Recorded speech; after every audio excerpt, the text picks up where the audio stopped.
Aventureros, San Agustín de Hiponía solía decir: ¿qué es el tiempo? Si nadie me lo pregunta, lo sé, pero si quisiera explicárselo a quien me lo pregunta, no lo sé.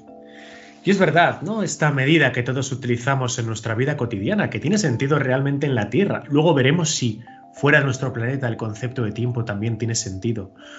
Hoy, aventureros, vamos a hablar de la historia del tiempo, de todas esas preguntas que todos nos hemos hecho alguna vez sobre el tiempo, sobre qué es el tiempo, para qué sirve, cómo se inventó, cuál es la relación entre el arte y el tiempo, por ejemplo, y otras de esas curiosidades y preguntas más trascendentales que habitualmente en nuestra vida ordinaria no nos solemos hacer, pero que a todos nos gustaría conocer algún día. Aventureros, comienza el especial de Desafío Viajero sobre el tiempo. Empezamos.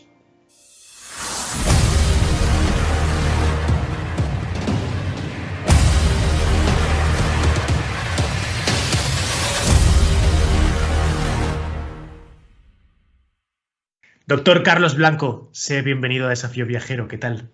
Hola, muy bien, ¿qué tal?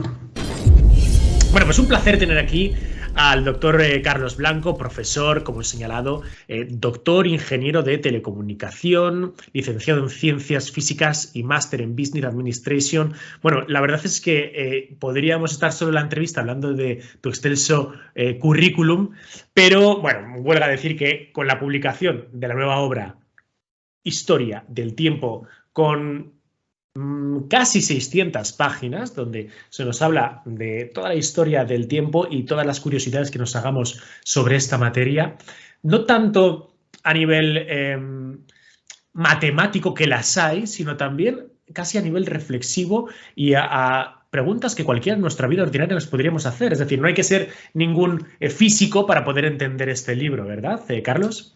Efectivamente, no hace falta ser físico, aunque algunas partes del libro sí conviene dedicarles un poquito más de atención desde el punto de vista matemático. Pero prácticamente el 80%, el 90% del libro se puede entender, digamos, el público general. Exactamente.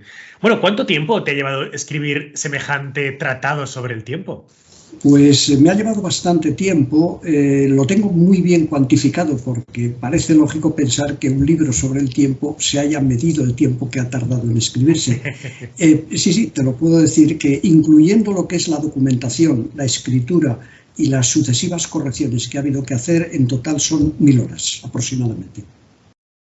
Bueno, pues ahí queda eso. Claro, si vamos al principio de los principios, Carlos, yo creo que la primera pregunta debería ser: ¿qué es el tiempo? ¿Esto es una concepción solo humana o tiene sentido la concepción del tiempo fuera de nuestra concepción, para un animal o fuera del planeta Tierra?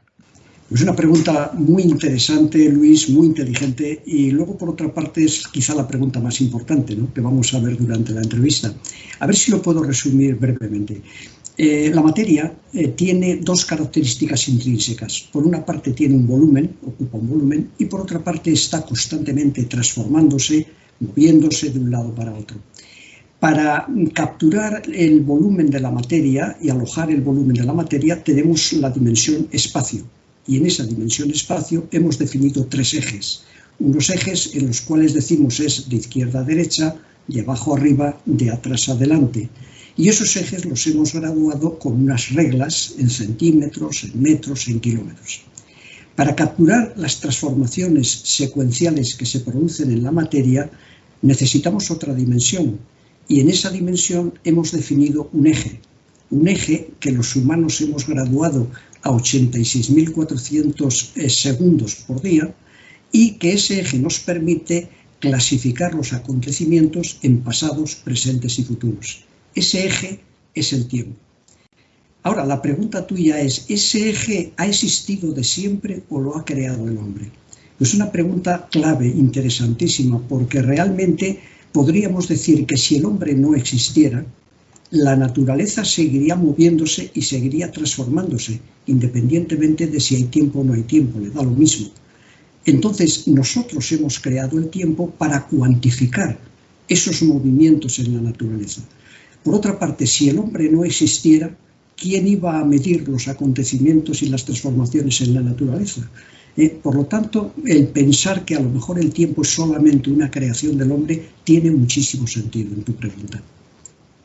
Claro, hace años, ¿no? Cuando yo preguntaba qué había antes del comienzo de todo, ¿no? Cuando se habla pues de la teoría superada ya, del Big Bang, ¿no? Que casi se habla más como si toda la materia del universo estuviese concentrada en una especie de saco de boxeo, que eso explotase y la arena de repente hiciese castillos. Claro, la pregunta que yo hacía es, pero bueno, ¿y antes de eso? ¿Cómo se contaba? ¿No? ¿Qué pasaba con el tiempo antes de ese momento del preludio, del origen de todo, de ese génesis? Efectivamente, antes del Big Bang había que pensar, como tú muy bien dices, que toda la materia estaba absolutamente concentrada y una cosa muy importante, estaba absolutamente quieta, no se movía. Entonces es en el momento en que explota el Big Bang cuando la materia empieza a coger volumen y la materia empieza a transformarse. Quizá desde ese punto de vista podríamos decir que en ese momento es cuando nace el espacio y cuando nace el tiempo, porque necesitaríamos el tiempo para cuantificar esas modificaciones en la materia. Es lo que hoy día la cosmología moderna tiene establecido como el origen del tiempo. Claro, es que la comparación que me contaban era, claro, tú imagínate si ves una fotografía con un punto negro o si estás viendo un vídeo de ese mismo punto negro sobre ese fondo blanco, ¿no? Tú no sabes distinguir si es un vídeo o si es una foto. Claro, nosotros asociamos el tiempo a que van ocurriendo cosas, se va transformando lo que nos rodea y eso efectivamente va creando a su vez el tiempo. Por lo tanto, preguntarnos por el tiempo antes de que ese tiempo existiese no tendría ningún sentido, ¿no? Efectivamente, es así. Lo has Vale, resumido muy bien. Un concepto que citas en tu obra y al que le dedicas un capítulo es lo que tiene que ver con la flecha del tiempo. ¿Esto qué es? ¿Que suena tan a ciencia ficción? Bueno, la flecha del tiempo es un concepto que introdujo el físico británico Arthur Eddington en 1927 con objeto de mostrarnos o darnos a entender en qué sentido se está produciendo el incremento de la entropía en el universo. La entropía, como tú muy bien conoces, es el desorden del universo. El desorden del universo no hace más que crecer y crecer. Entonces, Eddington lo que hizo es decir, esa flecha que nos indicaría el crecimiento del desorden en el universo, la asoció al movimiento del tiempo, al sentido del tiempo, queriendo dar a entender que no hay posibilidad de dar marcha atrás. Cuando un plato se rompe, aumenta su entropía, aumenta su desorden y ese plato ya no va a volver otra vez a poderse reconstruir nunca. Luego el tiempo asociado a la entropía es de un constante y continuo movimiento hacia adelante, no hay marcha atrás. Vale. Ahora lo entiendo. Hace unos años, no sé si tuviste la oportunidad de ver una película que se titula Tenet, que es de Christopher Nolan, que va un poco sobre el tema de que, bueno, pues nosotros avanzamos en nuestra vida, pero ¿y si pudiéramos ir hacia atrás en nuestra vida? Y hablaban todo el tiempo en la entropía, ¿no? O sea, no viajar al pasado, sino ir hacia atrás, literalmente, como si con un mando de televisión nos pasasen hacia atrás. Y ahora, mira, después de tantos años, estoy pillando por fin el sentido de la película con la explicación que nos acabas de dar. Claro, hoy en día, pues si hablamos de cine, vamos a cualquier grandes salas, ¿no? Y tenemos las películas en 3D, pero es que hay veces que pone 4D, que es esto de que ya te hueles cosas, te lanzan a la cara agua, pero esto no tiene nada que ver con la cuarta dimensión de la que tú nos hablas en tu obra, ¿no? No. La cuarta dimensión es el tiempo. Antes te he comentado los tres ejes, el eje X, el eje Y y el eje Z, y el cuarto eje sería el tiempo. La cuarta dimensión, tal y como la conocemos hoy día, es el tiempo. Las otras son, vamos a decir, sofisticaciones, pero más desde el punto de vista de las telecomunicaciones, ¿no? Es decir, las telecomunicaciones hoy día nos transmiten algo que está relacionado con la vista y con el oído, pero no nos transmiten el olfato, no nos transmiten el gusto y no nos transmiten el tacto. En la ingeniería de telecomunicación se está estudiando el transmitir el olfato, el transmitir el gusto y el transmitir el tacto, pero no como dimensiones, sino como realidades. Vale, de acuerdo. Es decir, entonces la cuarta dimensión en sí es el tiempo. El tiempo. A día de hoy, ¿esa cuarta dimensión podría ser modificada con la actual tecnología que nosotros tenemos? ¿Podríamos transformar el tiempo, ir hacia adelante o ir hacia atrás, ir al pasado o ir al futuro? O teóricamente. Bueno, teóricamente, vamos a ver, verás. La flecha del tiempo de Eddington, que hemos comentado antes, va siempre orientada en una dirección, que es la dirección en la cual se incrementa la entropía y en la cual el universo se está expandiendo. Si por una circunstancia, la que fuera, el universo dejara de expandirse, por la materia oscura, por ejemplo, y el universo empezara a contraerse, la flecha del tiempo se invertiría. Y entonces nosotros iríamos con esa flecha del tiempo invertida, pero prácticamente no notaríamos nada, porque los acontecimientos seguirían siendo que los efectos siguen a las causas. Es decir, los acontecimientos irían del pasado hacia el futuro. Entonces, tanto si la flecha del tiempo apunta en una dirección, porque el universo se está expandiendo, como si apunta en la otra dirección porque el universo se está contrayendo, no habría ninguna posibilidad, digamos, de que nos enteráramos de que eso ha ocurrido. Otra cosa muy distinta es lo que tú estás planteando, es que en la línea del tiempo, en la flecha del tiempo de Eddington, movernos en un sentido o en otro. Movernos en el sentido positivo de la flecha del tiempo lo podríamos conseguir viajando a una velocidad altísima, en la cual esa velocidad nos haría dilatar el tiempo y entonces estaríamos viajando hacia nuestro futuro. Por el contrario, ahora vamos a ver un concepto muy interesante. Las partículas, cuando viajan a altas velocidades, en ellas su tiempo se dilata. Y el tiempo dilatado significa que el tiempo va cada vez más despacio, más despacio, más despacio. Si una partícula llegara a tener la velocidad de la luz, el tiempo se habría dilatado tanto que el tiempo se detendría. Si ahora nosotros pudiéramos imaginar otra partícula, que la llaman taquión, que fuera a una velocidad superior a la de la luz, entonces el tiempo empezaría a contar en sentido contrario. Y entonces, con las partículas a menor velocidad que la luz, los acontecimientos van del pasado al futuro.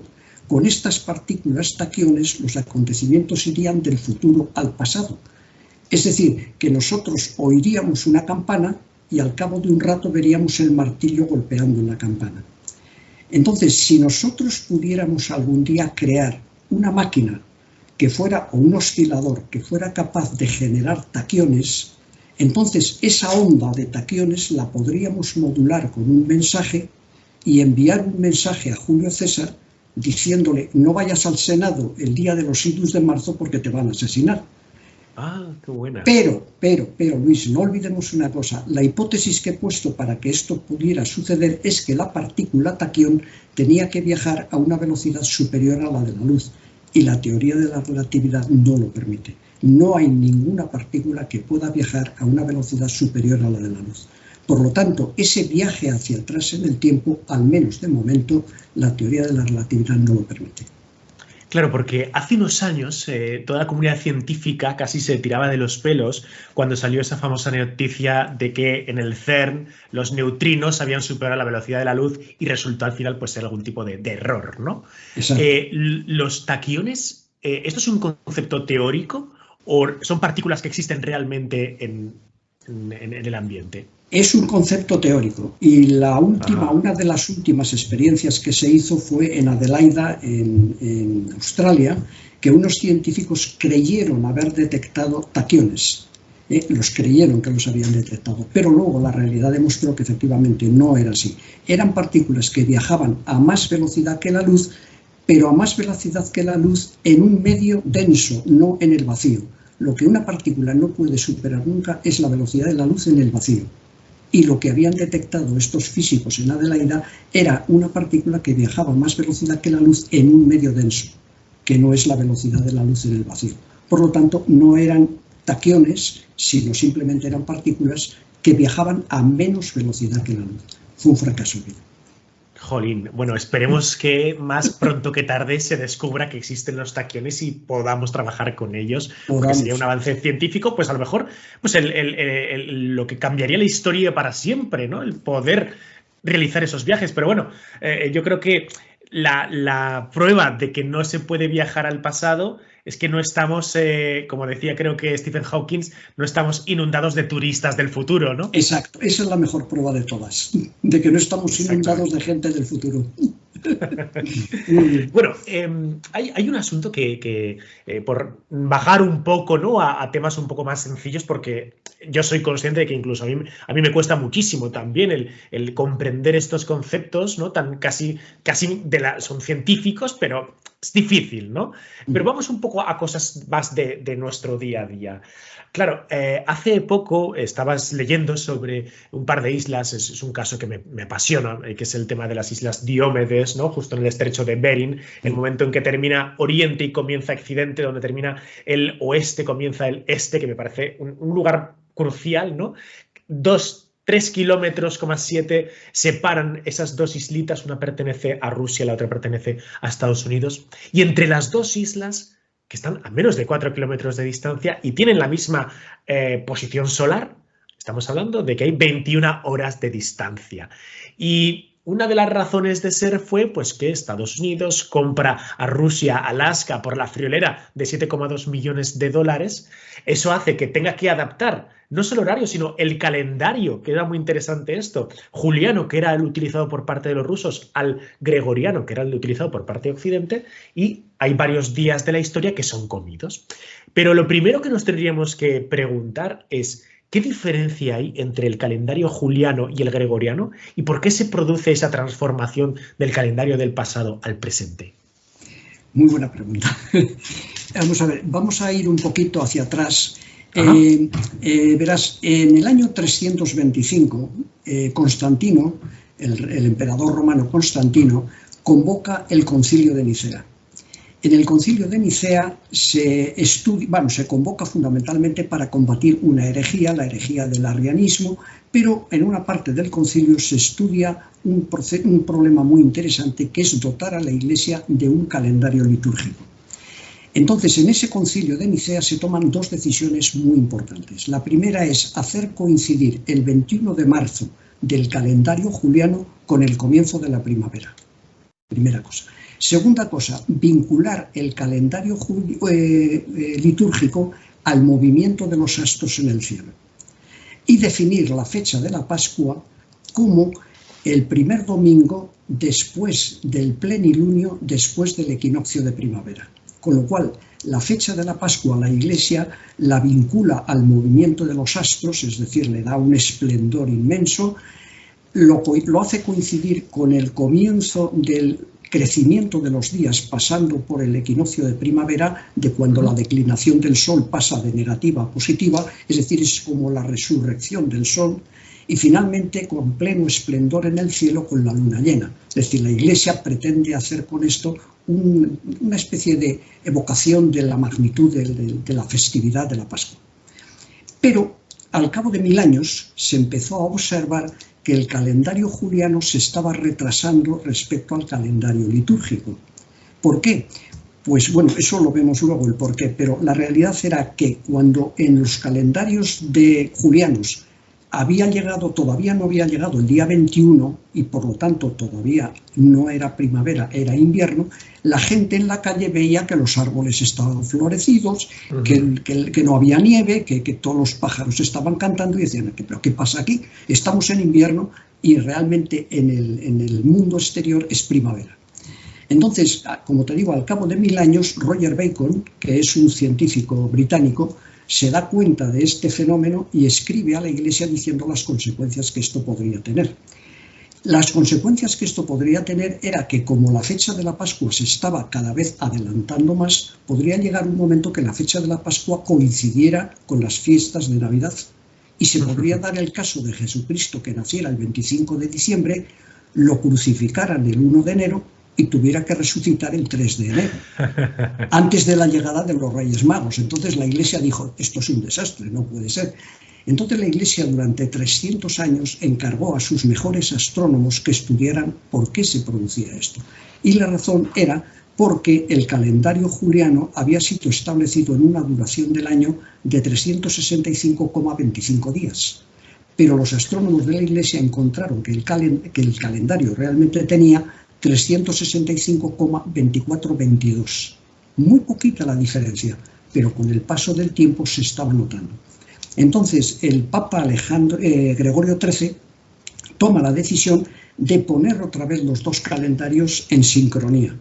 Y para lo cual toma la decisión, una doble decisión. Primero es el eliminar 10 días del calendario, con objeto de permitir al calendario juliano adelantarse 10 días. Y segundo, eliminar 3 años bisiestos cada 400 años. La primera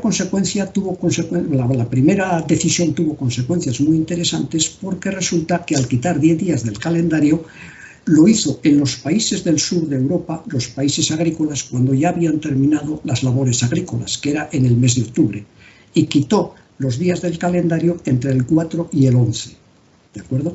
Y ahí se produce la famosa anécdota de Santa Teresa de Jesús, que muere el 4 de octubre y no la entierran hasta el 11. Está 10 días sin enterrar, entre comillas. En los países del norte de Europa, los países más industriales, hubo también que quitar esos 10 días del calendario, pero los quitaron cuando terminó el año para, digamos, no interferir en las contabilidades financieras de los países. Y el quitar los días fue entre el 21 de diciembre y el 1 de enero. Con lo cual, en el año 1582, esos países del norte de Europa se quedaron sin Navidades. Espectacular, espectacular. Ha quedado claro yo creo que es sencillo, sí, ¿no? sí. Es muy interesante. Los países luego poco a poco se fueron adaptando al calendario gregoriano, pero hubo países que se resistieron, en particular Inglaterra, porque estaba en lucha con la Santa Sede por el problema del rey Enrique VIII. Luego Rusia, como tú muy bien acabas de mencionar, el cambio del calendario juliano al gregoriano lo hicieron en el año 1918 y concretamente lo hizo Lenin. Y el último país que cambió el calendario fue Grecia, que por razones de la Iglesia ortodoxa tampoco se llevaba muy bien con la Iglesia católica.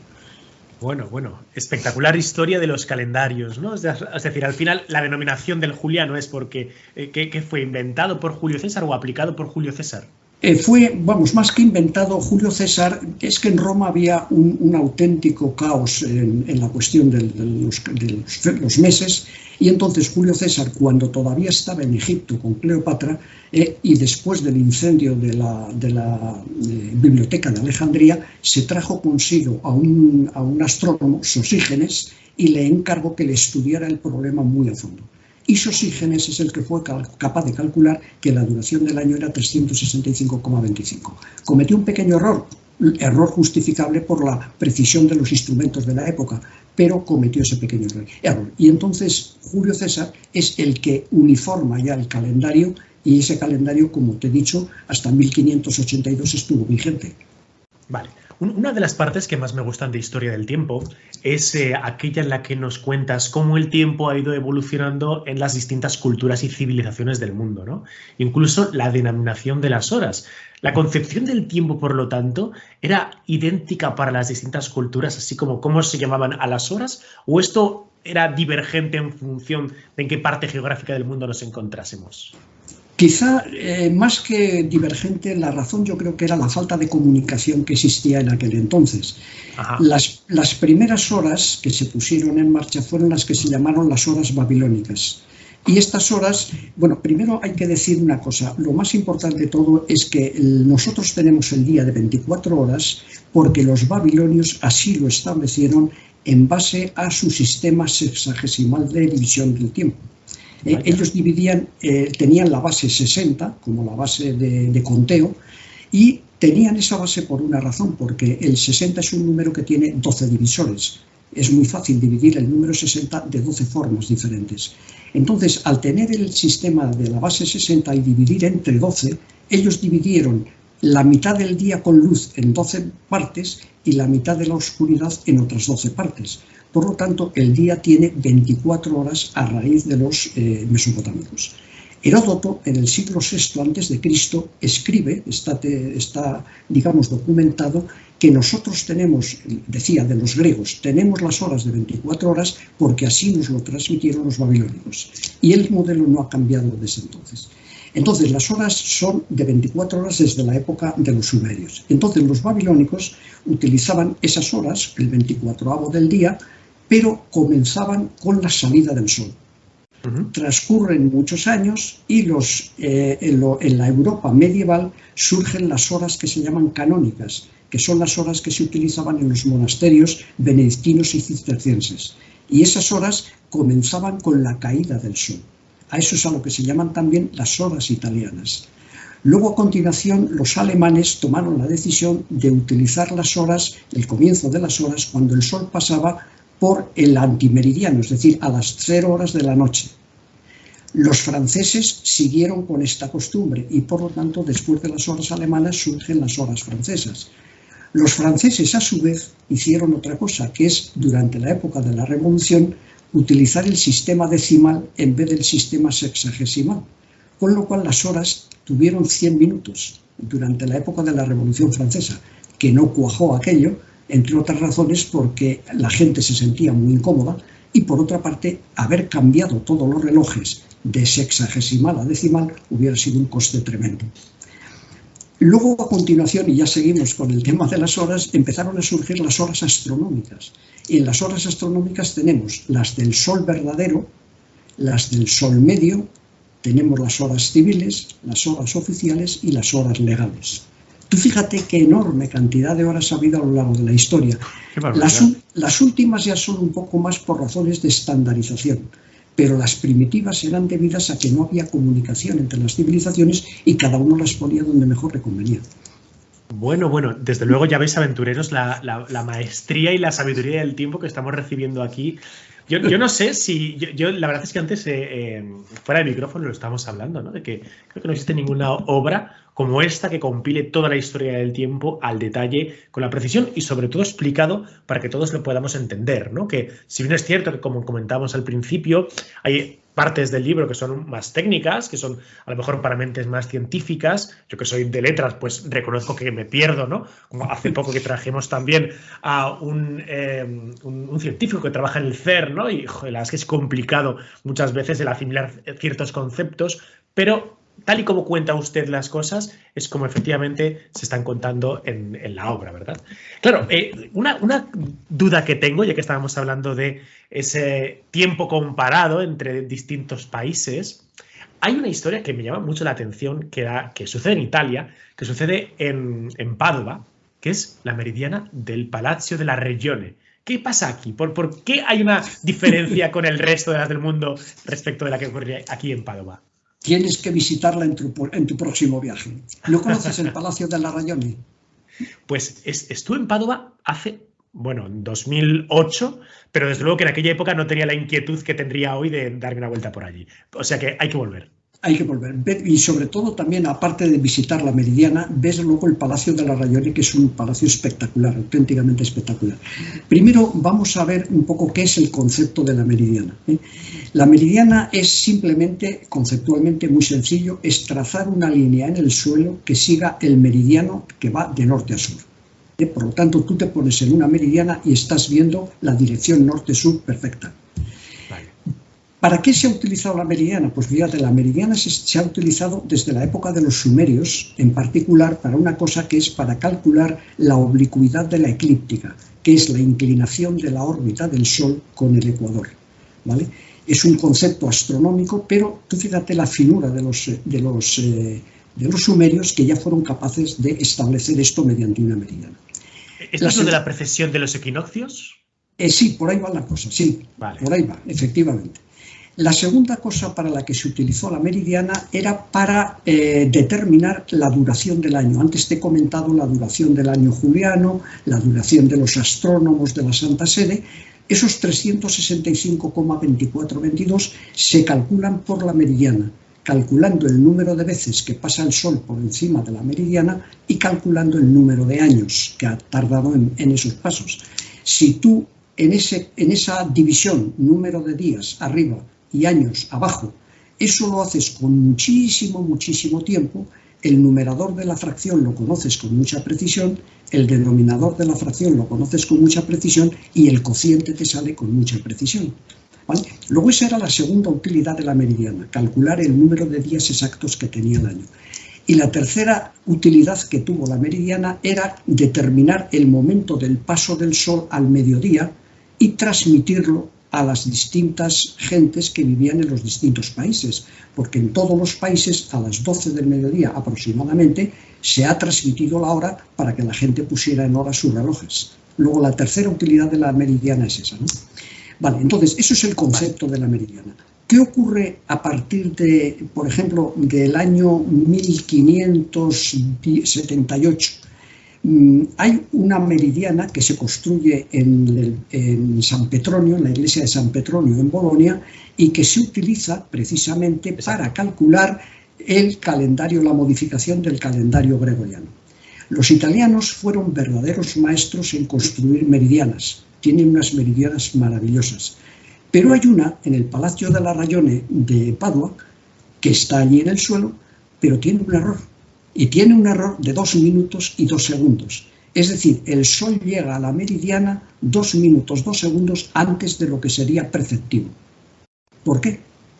Pues la razón es la misma que ha sucedido en otras meridianas de otras muchas ciudades de Italia. Y es que ha habido obras posteriormente al trazado de la meridiana y han modificado el suelo del edificio y han modificado el agujero por donde entraba la luz el rayo del sol. Y al modificar esas dos cosas ha quedado arruinada la meridiana porque ya no da la hora con exactitud. Eso es un poco lo que tú me decías. ¿Qué pasa con la meridiana de Padua? Pues eso es lo que pasó. Qué interesante. La de Bolonia sí que la conozco bien porque yo sí que estuve viviendo por allí un tiempo, ¿no? Y bueno, la verdad es que es una pasada. Es una de las... Sí, es una de las cosas que siempre hay que ver allí, ¿no? Y que, de hecho, la tienen protegida con un cristal, ¿no? O sea, que la tienen como en oro en paño, ¿no? Desde luego que sí. Eso es. Es espectacular. Tienes otras. Por eso hay dudas de si la meridiana del Palazzo della Ragione de Padua pudo ser un error de Bartolomeo Ferracina, que es el que la construyó. Pero hubiera sido raro que hubiera cometido un error cuando los italianos tienen decenas de meridianas, todas ellas absolutamente precisas. Que hubiera dado la casualidad de que Ferracina se hubiera equivocado. No, la razón fundamental es que ha habido modificaciones posteriores.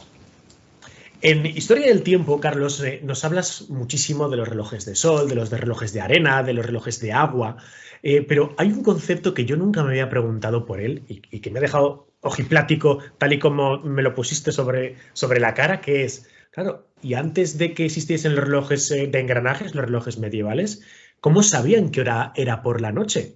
Claro, yo me echo a dormir y me despierto, oye, allí no hay sol, ¿cómo sé qué hora es, no? O sea, ¿qué pasa con esto? Muy interesante la pregunta, efectivamente. Por la noche, bueno, el astrolabio, que antes lo hemos mencionado, es un instrumento que permite calcular la hora por el día utilizando el sol y por la noche utilizando las estrellas, porque la araña del instrumento tiene 42 estrellas. Puedes elegir cualquiera de ellas para calcular la hora. Por lo tanto, para calcular la hora por la noche se podría utilizar el astrolabio, pero el astrolabio tenía una dificultad intrínseca, que era un instrumento que muy poca gente sabía cómo se manejaba. Muy poca gente. Solamente en algunos monasterios de la Iglesia mantenían la cultura de manejar el astrolabio. Por lo tanto, había que crear otro instrumento que fuera capaz de calcular la hora por la noche de una manera sencilla. Y entonces lo que hicieron fue crear un aparato que tú, a través de él, ves la estrella polar y luego ves otra estrella del cielo que está girando en torno a la polar. Normalmente para eso cogen o la estrella alfa o la estrella beta de la Osa Mayor o cogen la Sheddar de Casiopea. Entonces tú orientas el aparato, ves cuánto ha variado la estrella alfa o la estrella beta y calculas el tiempo. El problema que tiene el nocturlabio, que es el instrumento del que estamos hablando y que está documentado desde el año 1141, es decir, es un instrumento medieval, auténticamente medieval, el inconveniente mayor que tiene es que así como el astrolabio es capaz de calcular la hora con una precisión de 1 minuto o minuto y medio, el nocturlabio no llega más allá de 15 minutos. Pero para los marinos tenía mucha utilidad, por ejemplo, para calcular la hora de las mareas, para poder entrar y salir del puerto con comodidad. Y entonces este aparato para ellos era más que suficiente. Vale, pues oye, yo creo que ya queda aclaradísimo el tema. Nos cuentas muchísimas historias, muchísimas bueno, pues anécdotas de la historia relacionadas con el tiempo, pero ha habido una que también me ha llamado la atención, ya solo por el título. Yo creo que tal y como la cite, a todos los oyentes ahora mismo se les van a agudizar las orejas, que es, ¿qué pasa? ¿Qué es esto de la leyenda del relojero ciego? Muy bonita es la leyenda. Bueno, muy bonita y un poco trágica. Verás, cuando el reloj mecánico se inventa, y el reloj mecánico se inventa en el año, la primera documentación que tenemos es del año 1283 en la abadía de Dunstable, en el Reino Unido, por tanto estamos hablando del siglo XIII. Poco tiempo después surgen unos maestros relojeros muy hábiles que van construyendo unos relojes cada vez más complejos. Y hay un momento en el cual construyen lo que se llaman relojes astrolábicos. Estos relojes astrolábicos, en particular el más representativo, le habrás visto miles de veces, que es el de Praga, el del Ayuntamiento de Praga, que se construye en el año 1410, te doy la fecha para situarte en el tiempo, ¿no? 1410. Bueno, pues en ese reloj tú ves que tiene una esfera astrolábica. El movimiento del Sol, de la Luna, de los planetas y de las estrellas que ves en ese reloj lo está moviendo una maquinaria de relojería que está por detrás, una maquinaria muy compleja. Entonces, en estos relojes el pueblo, en la calle, podía ver dónde estaba el Sol, dónde estaba la Luna, dónde estaban las estrellas. Podían saber qué día del calendario era. Podían calcular la fecha de la Pascua, uno de los grandes problemas que ha tenido la humanidad a lo largo de la historia, calcular la fecha de la Pascua. Y luego normalmente le añadían unos autómatas, que eran unas figuritas que estaban girando allí, como por ejemplo podían ser el que se ve en Múnich, en el Ayuntamiento del Múnich, que es un torneo de caballeros. Concretamente en Colonia es la procesión, la cabalgata de los Reyes Magos, porque tú sabes que los Reyes Magos están enterrados en Colonia y hay un reloj que es la cabalgata de los Reyes Magos. Exacto. Entonces, todas estas maravillas en un reloj prácticamente resumían el máximo saber que había en aquel entonces en la Edad Media. Es decir, construir un reloj de esos era el equivalente hoy día a lo mejor a ir a la Luna. Es decir, concentraba el saber de una gran cantidad de personas y de una gran cantidad de maestros. Entonces las ciudades tenían como orgullo el tener el reloj más complejo que había, la una más que la otra, la una más que la otra. Y esa paranoia de competición llegó hasta tal extremo que para evitar que un relojero pudiera construir un reloj en otra ciudad mejor que el que tenían, le sacaban los ojos. Y de ahí viene la leyenda del relojero ciego. Trágica totalmente, ¿eh? Oye, hablando ahora del reloj medieval y del reloj, pues el que tenemos ahora en la cabeza todos, ¿no? Con los engranajes. Hay un... A ver si lo tengo... Ah, mira, aquí lo tengo. Hay un objeto, es uno de estos objetos que llaman objetos fuera del tiempo, ¿no? Un OPART. No sé si lo conoces, Carlos. A ver si te suena. Le llaman la máquina de antiquitera. La antiquitera, sí. Exactamente. Claro, sí. Esto tiene que ser casi un monstruo para la arqueología o para la historia de los relojes, porque estamos viendo una serie de engranajes muy semejantes a los de el reloj medieval, ¿no? Y esto igualmente era capaz de posicionar pues, determinados astros en determinados momentos del año. Y solo tenemos uno. Y además sabemos que esto es del siglo I aproximadamente de nuestra era, ¿no? Bueno, un auténtico desafío este objeto. Efectivamente, y es muy interesante la aportación de Antiquitera, primero porque demostraba que los astrónomos antiguos sabían y conocían muy bien el movimiento de los astros, a pesar de que tenían el sistema geocéntrico de Ptolomeo. Es decir, ellos no conocían todavía el sistema heliocéntrico de Copérnico. Luego, en su sistema geocéntrico, fueron capaces de crear ese instrumento que con bastante precisión nos daba la posición de los astros. Y luego hay otro factor muy interesante en esa antiquitera que lo has mencionado tú muy bien, que son los engranajes, lo cual nos está demostrando que en la Grecia antigua se conocían perfectamente los engranajes. Entonces, el origen del reloj... Sí. Que se ven perfectamente. Sí, se ven perfectamente los engranajes. Entonces, el interés de esta antiquitera es porque, como te digo, demuestra los engranajes Y esos engranajes no se cogen, por así decirlo, como instrumento dentro de la relojería hasta el año 1283. Y es sorprendente que durante todo ese tiempo a nadie se le hubiera ocurrido el reproducir el mecanismo de antiquitera. Pero es lo que hay, ¿no? La historia no se ha descubierto nada anteriormente a eso. A mí lo que más me llama la atención del mecanismo de antiquitera es, primero, porque solo tenemos uno, y segundo, qué oportunidad perdida, ¿no? Porque si se hubiese seguido investigando, si se hubiese seguido replicando objetos como este desde el siglo I hasta la Edad Media, es que estaríamos ganando 12, 13 siglos casi a la historia no sé cómo llamarlos, del primer reloj, ¿no? Sí. Me parece increíble. Pero no es el único caso, ¿eh? A lo largo de la historia este tipo de fenómenos se han dado con mucha frecuencia. Y una de las razones, verás, y es interesante lo que estamos comentando, una de las razones es por el alto grado de analfabetismo que existía en la sociedad. Hace poco he dado yo una conferencia sobre este particular, no en relación con la historia del tiempo, sino con la historia del cálculo, que es otro libro que escribí hace algún tiempo. Exacto. Y entonces en ese libro explicaba cómo efectivamente desde que se descubre o se hace un descubrimiento matemático, por ejemplo, un sistema de numeración, a veces se tarda muchísimo tiempo, muchísimo, hasta que se descubre un aparato que es capaz de realizar esos cálculos mecánicamente. Por ejemplo, el ejemplo más típico podría ser por ejemplo, el de la... vamos a ver cuál. Sí, el mecanismo del cálculo de la multiplicación por el procedimiento de celosía. Es un procedimiento matemático de cálculo que descubren los indios y sin embargo se tarda 500 años en descubrir un mecanismo que sea capaz de hacer eso no a mano sino a máquina.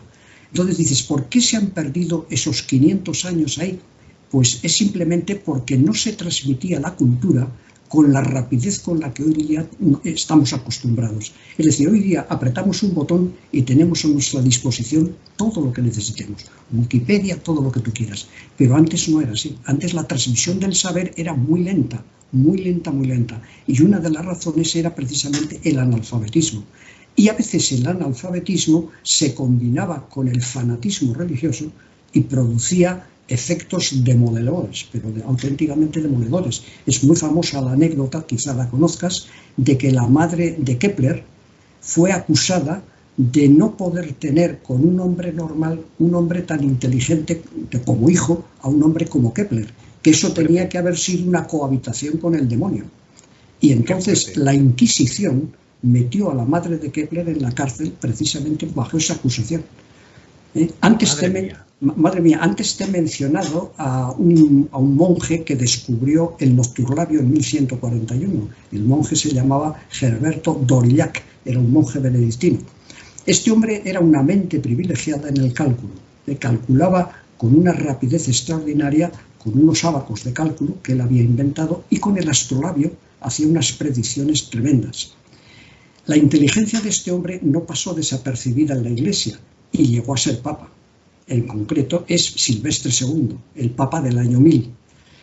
Este hombre, esa inteligencia despertó también muchísimas animadversiones y muchísimas envidias, y se le acusó aún en vida de tener una connivencia con el demonio para poder hacer esos cálculos con esa rapidez.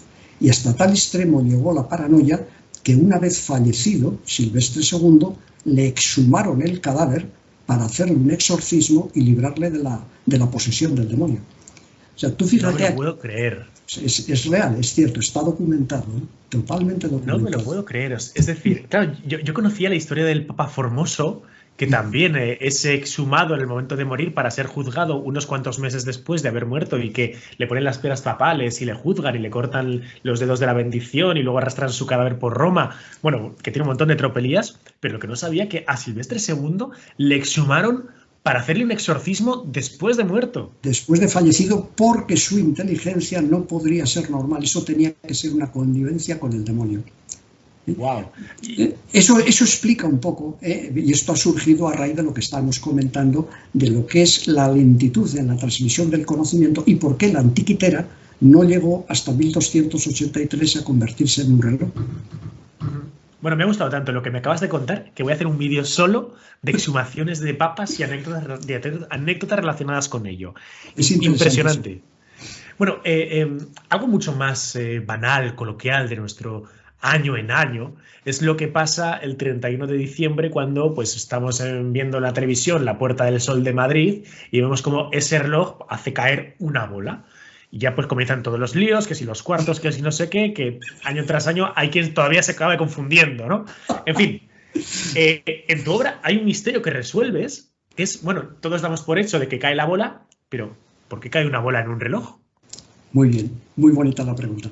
Vamos a ver, hay una cosa, vamos a empezar un poco por el principio. Para navegar, tú sabes que se necesitan dos coordenadas, una la latitud y otra la longitud. Eso es. El cálculo de la coordenada latitud es muy sencillo y se conoce prácticamente desde el comienzo de la navegación, es decir, no tiene ninguna dificultad.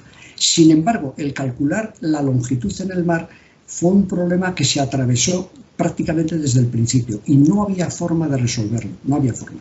Hasta tal extremo llegó que se le empezó a considerar como el quinto problema imposible. Tú sabes que los 4 problemas imposibles han sido la cuadratura del círculo, la duplicación del cubo, la trisección del ángulo y el movimiento continuo. Pues el cálculo de la longitud estuvo a punto de entrar en el marco de los problemas imposibles.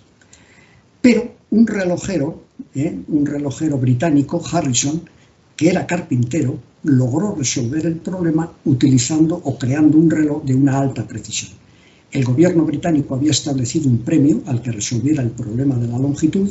Fracasaron Newton, fracasaron Halley, fracasaron Maskelyne, los grandes científicos, todos fracasaron ahí. Pero este relojero británico consiguió el premio porque consiguió resolver el problema de la longitud con ese reloj.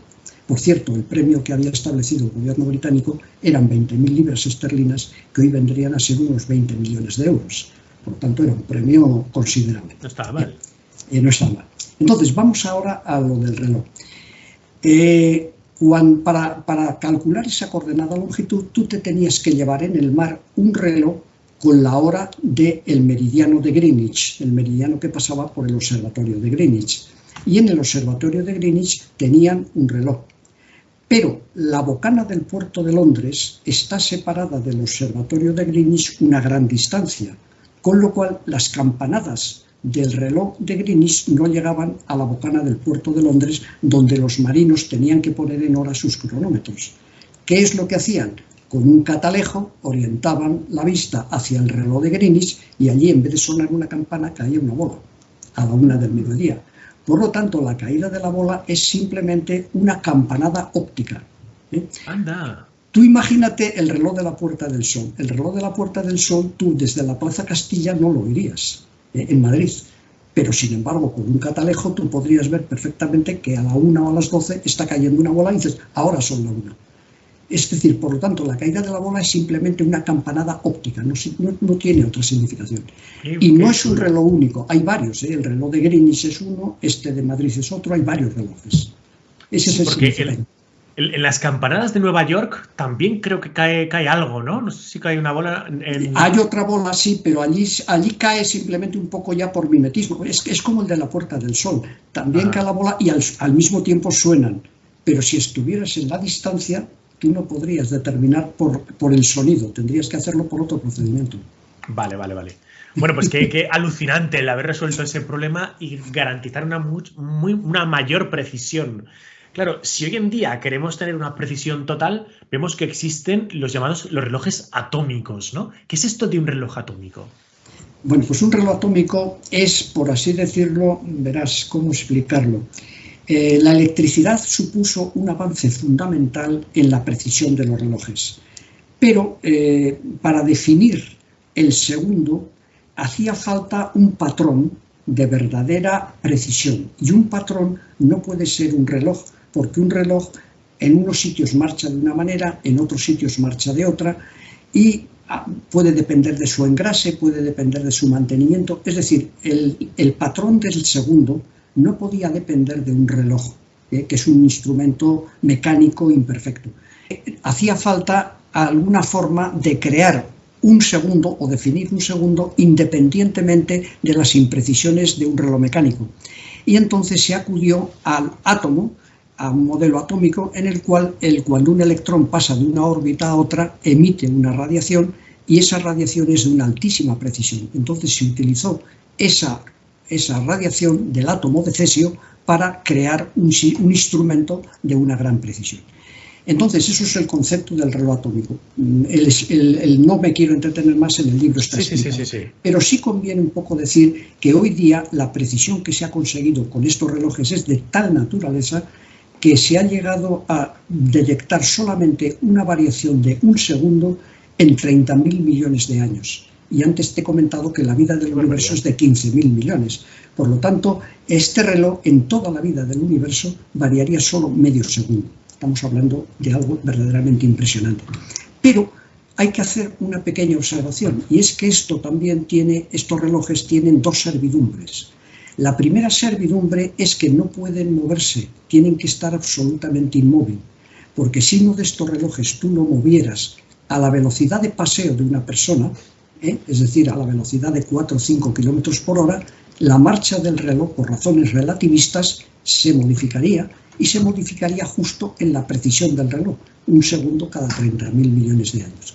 Y la segunda servidumbre es que el reloj tiene que estar siempre a la misma altura, porque si tú, por ejemplo, uno de estos relojes lo pones en el suelo y luego lo subes al asiento de una silla, medio metro, la precisión del reloj varía también en esa magnitud. Luego son dos servidumbres que de alguna manera, no te voy a decir que invalidan, pero sí dejan un poco ya restringido la posible evolución en la investigación de la precisión, porque ¿para qué vas a seguir investigando si cualquier pequeña alteración modifica el tiempo en el reloj? Pero lo conseguido es, hasta el momento, es espectacular. Sí, desde luego.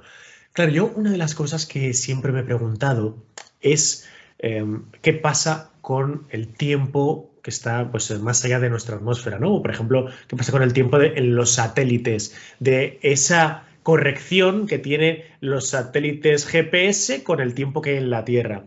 Y viendo un documental, recuerdo pues hace años, ¿no? Que venía a decir, bueno, imaginaros que todo el espacio fuera como una especie de tela de araña y que pones una canica en esa tela de araña y eso hace que se deforme la tela de araña. Es como si el tiempo fuera esa tela de araña que está siendo deformada por una masa que puede ser un planeta como la Tierra o un planeta como Júpiter. Claro, la masa de la Tierra es muy diferente al tamaño de la masa de Júpiter, que caben como mil planetas Tierra, ¿no?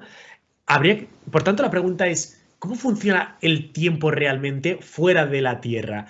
¿Es diferente? ¿Es deformado por la masa terrestre o la masa de los planetas? No sé qué me puede contar de esto. Sí, el tiempo efectivamente, como sabes, Einstein publicó dos teorías de la relatividad. Una, la teoría de la relatividad especial en el año 1905 y otra, la teoría de la relatividad, digamos, más general, que fue en el año 1915. En la primera relatividad, en la de 1905, él demuestra que la velocidad a la que está viajando un reloj influye en su marcha. Es decir, la velocidad tiene un efecto directo en la marcha de los relojes. Y en la segunda relatividad, en la del año 1915, demuestra que la gravedad también tiene un efecto en la marcha de los relojes, que es un poco lo que te comentaba antes, ¿no? Es decir, el reloj tú le mueves a la velocidad de una persona, cambia su marcha, el reloj le subes del suelo de la habitación al asiento de la silla, una variación muy pequeña, también modifica su marcha. Entonces, desde ese punto de vista, los relojes atómicos que están situados en los satélites artificiales están situados a una altura de 20.000 kilómetros encima de la Tierra y están viajando a una velocidad de 14.000 kilómetros por hora. Por lo tanto, están afectados por las dos digamos, servidumbres de la teoría de la relatividad. Y entonces, en esos relojes atómicos de los satélites hay un adelanto de 38 microsegundos por día respecto a los relojes de la Tierra. Pero como no puede haber esa diferencia entre los dos relojes para hacer bien los cálculos de GPS, lo que se hace es que cuando los relojes se instalan en los satélites se les introduce lo que se dice una modificación de fábrica, se llama así, y es que se les provoca un retraso de 38 microsegundos por día. para que luego ese retraso se compense con el adelanto que van ellos a introducir por razones relativistas. Vale, vale, ahora se entiende. Esto puede estar relacionado, recuerdo, no sé si la has visto, Carlos, la película Interestelar, que hay una escena en la que pues, los tripulantes de una nave se aproximan a un planeta, varios de los tripulantes tienen que descender a ese planeta y cuando regresan a la nave se dan cuenta de que en la nave han pasado 20 años, pero ellos en ese planeta en realidad han estado 4 horas. ¿Esto podría ser así? ¿Esto es algo que podría ser real? Bueno, podría ser real solamente, digamos, si en la nave si la nave hubiera seguido viajando y ellos hubieran estado quietos, sí que se podría haber dado esa diferencia. Pero si la nave ha estado quieta y ellos han bajado y han subido, veo muy difícil que se produzca esa diferencia. Vale, vale. Bueno, ya para ir concluyendo, Carlos, hay un concepto sensible que tocas en tu libro, ¿no? Que es el tema del arte y del tiempo, de cómo el arte ha ido influyendo al tiempo con el correr de los siglos y cómo el tiempo ha ido influyendo al arte de manera inversamente proporcional, ¿no? Hay un montón de obras de arte, ¿no? Donde hemos representado el tiempo y el concepto de tal. Sí, hay muchas y vamos a dividirlo en dos aspectos, si quieres. Por una parte vamos a empezar por los conceptos clásicos. Los conceptos clásicos del tiempo, pues por ejemplo podríamos citar el carácter mecanicista del tiempo. Es decir, los pintores han representado complicadísimos instrumentos dando a entender que los relojes son una cosa muy complicada, unos mecanismos muy complicados. Otro aspecto típico del tiempo son las alegorías. Es decir, los pintores han tratado de decirnos la velocidad con la que pasa el tiempo, la fugacidad del tiempo, cómo el tiempo con el paso va asentando los deseos amorosos de las personas, es una cosa muy bonita. En fin, el tiempo ha sido también un símbolo de estatus a lo largo de la historia, porque los relojes que se construían, los pequeños relojes que se construían al principio, solamente se los podían permitir unos pocos privilegiados. Entonces es muy famoso el cuadro del emperador Carlos V y la emperatriz, su mujer, con un reloj encima de la mesa. Eso es como si ahora una pareja se fotografiara con el yate o con el avión privado. Una cosa parecida. Exacto, exacto. Eso es un poco el significado. Entonces, todos esos atributos, y luego hay una cosa muy interesante que son los atributos que han utilizado los pintores a lo largo de la historia para representar a Cronos, al dios del tiempo. Y hay 4 atributos muy bonitos del tiempo, y es que primero, como el tiempo en principio se piensa que es eterno, la representación de la persona es una persona ya muy anciana, muy mayor. Segundo, como el tiempo pasa volando, a esta persona le ponen alas. Tercera, como el tiempo es algo que va constantemente y sin parar pasando, añaden un reloj de arena. Y cuarto, como el tiempo termina segando la vida de las personas, esta persona suele llevar también una guadaña. Es decir, son los 4 atributos con los cuales se ha representado a Cronos a lo largo de la historia. Entonces, estos serían, por así decirlo, los atributos clásicos del tiempo. Pero luego empiezan a aparecer las modernas teorías de la relatividad con el tiempo, y entonces los pintores se plantean el decir, ¿cómo podría yo representar en un cuadro todos estos aspectos modernos del tiempo? Por ejemplo, ¿cómo puedo representar yo la simultaneidad del espacio-tiempo? ¿Cómo puedo representar el movimiento en un cuadro? ¿Cómo puedo representar la 4ª dimensión en un lienzo que no tiene más que 2 dimensiones? ¿Cómo puedo yo representar el concepto del tiempo detenido? ¿Cómo puedo representar el nacimiento del tiempo? ¿Cómo puedo representar la muerte del tiempo? Y la más bonita de todas es ¿cómo puedo representar la dilatación del tiempo? Entonces, de todas ellas, ya por un poco, digamos, entrar en pequeño detalle, la misma de las que más me gusta es la del tiempo detenido, que es un cuadro de Marco Ornovi, en el cual el concepto de la detención del tiempo es un reloj que está cayendo. En un reloj que está cayendo, el tiempo se detendría, porque el péndulo dejaría de oscilar. Eso es un poco, lo explico en el libro. Es muy bonito, es una cosa muy bonita. El otro elemento que me gusta muchísimo es la 4ª dimensión en el tiempo, y es un cuadro de Luna Artisé, en el cual es un cuadro que tú tienes 4 ventanas y estás viendo cómo el paso del tiempo ha ido quitando los pétalos de una flor. Al principio la flor está completa y al final la flor ha perdido sus pétalos. El paso del tiempo, el viento ha ido quitando los pétalos. Y la última, que es quizá la más inteligente de todas, es que se planteó cómo representar la dilatación del tiempo. Pero claro, la dilatación del tiempo es una cosa muy... El tiempo es abstracto, pero su dilatación es una doble abstracción.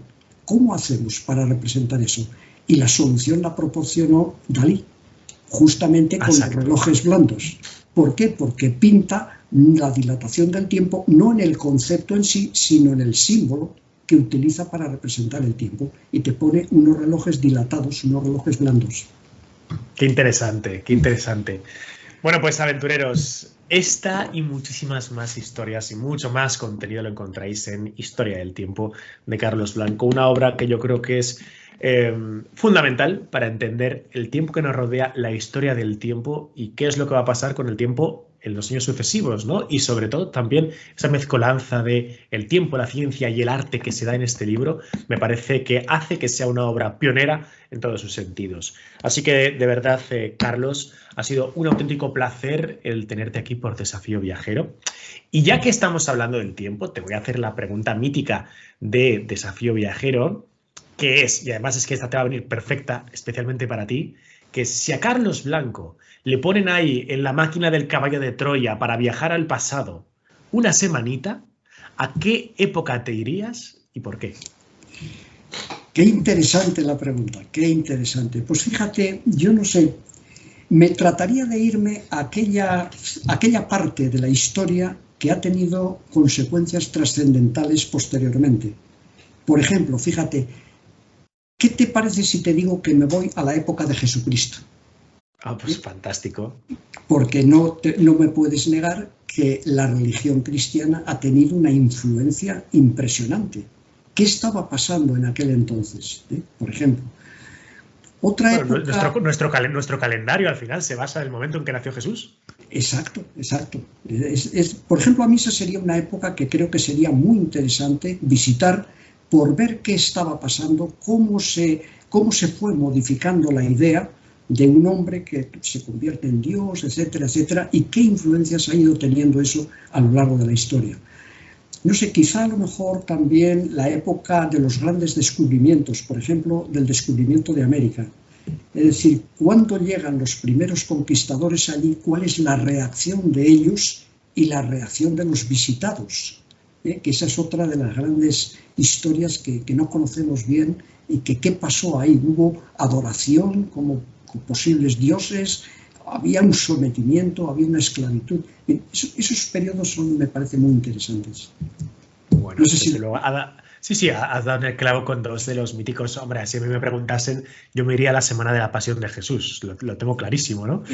Para ver todo aquello, ¿no? También ser consciente de que son épocas conflictivas y de que igual no vuelves, pero el mayor riesgo es no arriesgarse, ¿no? Efectivamente. Bueno, pues nada, Carlos, te dejo estos últimos segundos para ti, para que te despidas y nada, de verdad, ha sido un placer el tenerte en Desafío Viajero, sobre todo porque yo te estaba haciendo preguntas y entre las preguntas que te hacía, yo me estaba hablando a mí mismo y me decía, es que no tendría ni idea de cómo empezar a explicar esto yo mismo, pero ni la más remota idea, y eso que llevo un tiempo ya con el libro, ¿no? O sea, que hace falta tener una madera, una naturaleza especial, una pasión especial sobre este tema para poder transmitirlo y comunicarlo como tú lo haces. Claro. Bueno, pues si quieres, digamos un poco para terminar, comentarte que quizá una de las razones por las cuales yo estoy haciendo esta transmisión contigo y he escrito ese libro no me mueve en absoluto ni la ambición, ni la economía, ni el currículum. Eso lo tengo ya desde hace mucho tiempo aparcado ya, ¿no? Es simplemente el dar a conocer a las nuevas generaciones que hay un mundo muy bonito y muy interesante y que a poco que nos preocupemos en escarbar en él encontramos cosas muy curiosas y anécdotas muy interesantes.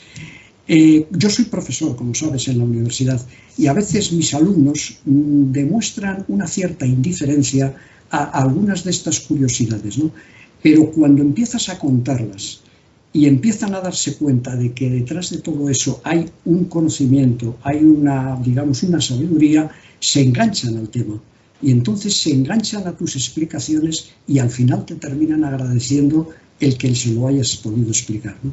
A mí eso me parece quizá una de las razones por las cuales he escrito el libro, para transmitir a las nuevas generaciones el que hay un mundo muy interesante y sobre todo que no olviden que nos precedieron hombres de una inteligencia absolutamente extraordinaria. Y el ejemplo que yo les pongo a mis alumnos es el decirles, quizá a lo mejor ignoráis quién era Pitágoras, pero permitid a Pitágoras que venga aquí, que se siente en esta clase. Durante los 3 o 4 primeros días Pitágoras se asombraría de lo que estamos explicando aquí en la pizarra, pero al cabo de 3 o 4 días no os preocupéis que es posible que nos estuviera dando clase.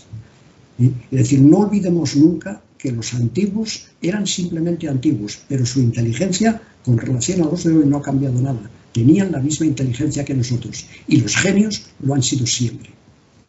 Entonces, desde luego que sí. Desde luego que sí.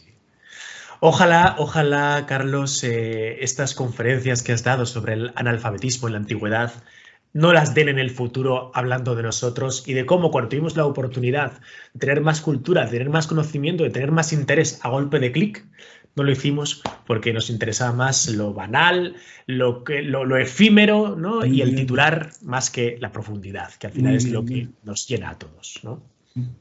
Muy bien, Luis. Pues nada más. Muchísimas gracias a ti por la entrevista. Ha sido una entrevista muy inteligente, muy bien llevada y que te agradezco mucho.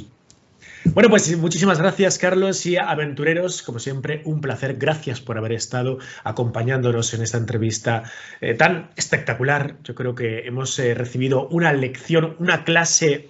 Bueno, es que no sé, ya no tengo apelativos para decirlo porque creo que ha sido sensacional. Ya lo sabéis, Historia del Tiempo ya está en todas las librerías. Os pongo el enlace donde podéis haceros con la obra de Carlos Blanco y nos vemos el domingo con nuevas historias. Hasta la vista, aventureros.